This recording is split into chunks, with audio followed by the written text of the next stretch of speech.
Okay, so happy Monday, guys. How's everybody doing?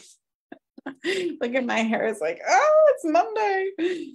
Today we're talking about self-care and practice, and I'm going to give you some juicy pointers. And I want you to very clearly hear me say that I'm going to say what I need, as well as what I need to hear, as well as what I implement on a daily basis. Meaning I'm another bozo on the bus. I'm another person who is doing all of the things for all of the people who needs to hear these words as much as I need to implement them in my life. So I've learned a few things over the years. I've been in practice for 23 years, and I have two kids, and they both definitely have very different needs. Most of you know I have a puppy. I've got a practice. At one point, I had two practices. I write books, I coach, I run a school. I do all of these things, as do you. We all have full plates. I know that I'm not unique in that. So what I learned a long time ago, and I actually learned this, the irony is that I learned this from one of my team members that used to come into the office and work at my desk. And she was this really strong Italian woman, mom of like 10 kids, right? I don't think she really had 10 kids, but something like that. And she would say, Jody, she'd say, if mama ain't happy, ain't nobody happy. And I'd be like, what do you mean? I was a new mom at the time, so I'd never heard a saying like this. And she'd say it again, Jody, if mama ain't happy, ain't nobody happy. And she had this husky New York accent, and you never know. There's a saying in it's not a saying, it's one of our main anchors. You never know how far reaching something you say or do, I'm totally bastardizing this, could affect the lives of millions tomorrow. Something you say or do today can affect the lives of millions tomorrow.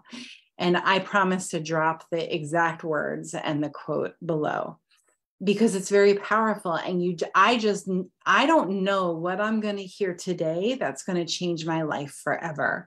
And little did I know at that time, all those years ago, that what this amazingly brilliant mom who was giving me her time in my practice, what her words would do to change the trajectory. And here I am sharing them with you.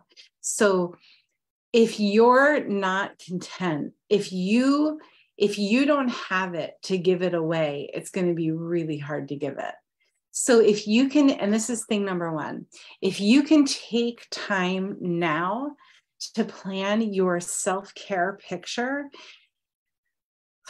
you're going to be able to give a whole lot more. If mama ain't happy or daddy ain't happy, ain't nobody happy. Meaning we can't give it to our family, our practice family, the family that we live with, our friends, our parents, our kids, if we're not giving it to ourselves. And that's what she meant. And the meaning of it gets deeper and deeper. And the truth of it gets deeper and deeper as I grow up in practice. So here I am, 23 years young. Okay, so that's thing one that I wanted to share with you. Thing two.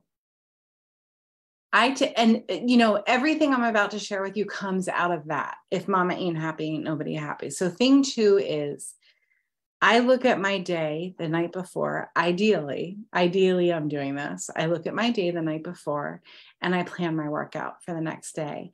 And then I plan everything around that workout. So my workout becomes the bullseye, the center of the bullseye, and everything else falls into place around it.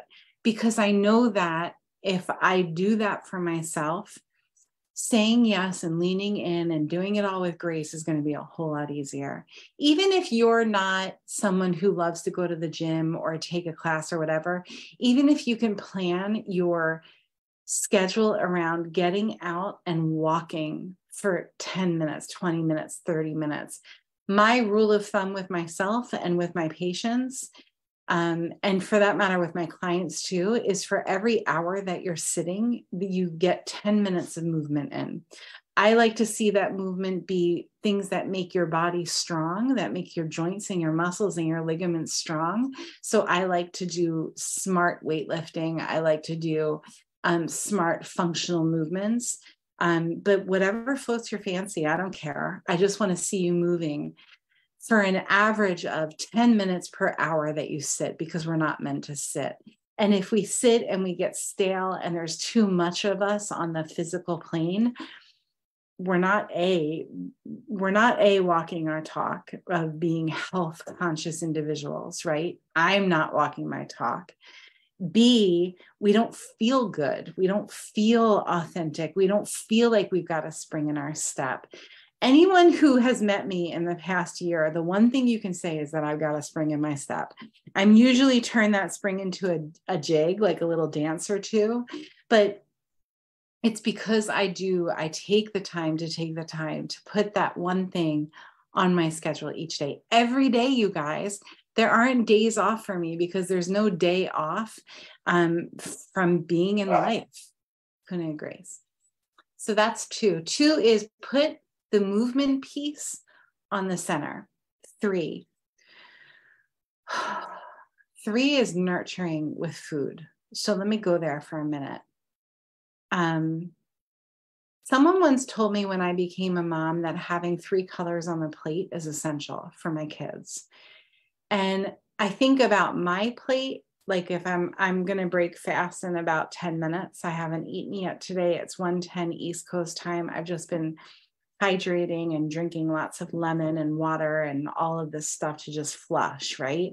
So when I eat, if I take time, and I learn a lot from, there's a woman, her name is Janine Roth, Roth. She wrote a book called Women, Food, and God. And basically it's like how people who naturally have their shit together, people who naturally have their act together with food, how they think about food. And because I have to learn this because I was born with, a spoon in my mouth saying, can I please have some more?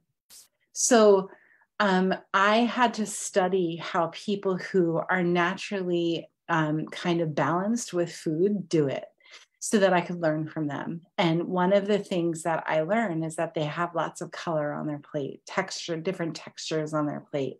So I'll go downstairs after this live and I'll create color on my plate, a combination of color. The point is that I take the time to nourish my body in a way that's honoring. It's almost as important as my movement picture. My movement picture, I think, is number 1 because I have to be moving or I fall apart. The second thing is I have to plan for proper nourishment of my body. And I've actually posted today, what's your plan to honor your biology today? This is one of the big pieces of my plan, is taking time to plan my food out.